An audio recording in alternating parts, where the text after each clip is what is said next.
Maintenant, je vous donne quelques astuces. Donc, pour commencer, je dirais que Duolingo, c'est bon, mais c'est pas une bonne base. C'est bien pour apprendre le vocabulaire, prendre quelques phrases, mais avec ça, on peut pas faire grand chose. Il faut vraiment trouver un cours, soit en personne, soit en ligne, de pouvoir suivre chaque niveau de français. J'ai appris l'espagnol en ligne avec une école qui s'appelle Lingoda et c'était vraiment chouette, c'était vraiment flexible et pas très cher. Ils ont aussi le français. Quand je commençais à apprendre la grammaire française, j'ai eu un cahier pour remplir et de mieux comprendre toutes les règles. Quand j'ai continué avec le français, j'ai pu voir qu'est-ce que c'est le passé composé, qu'est-ce que c'est le futur simple, quelles sont les conjugations et tout ça. Ma deuxième astuce, c'est d'avoir un cahier pour le vocabulaire.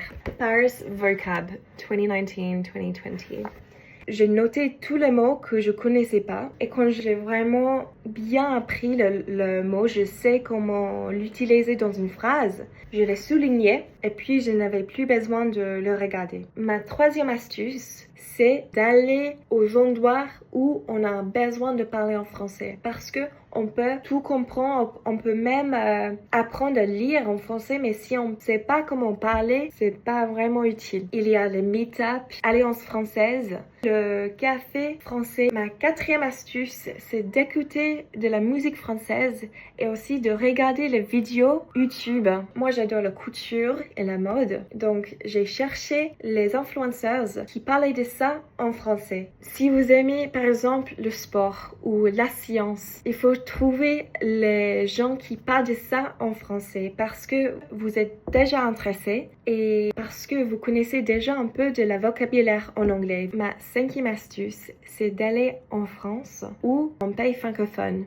Et comme ça, on peut vraiment avoir l'occasion de parler tout le temps en français. On sait comment utiliser les phrases au quotidien. C'est une très bonne manière d'apprendre le français et d'améliorer. Ma dernière astuce, il faut ne pas avoir honte de pratiquer avec les gens. Et oui, parfois ça peut être gênant. Si on pratique pas, on va pas avancer. C'est comme ça. Donc il faut vraiment swallow your pride a little bit et persister. Vous pouvez y arriver. Je vous embrasse et j'espère que mon histoire a pu vous encourager. À bientôt.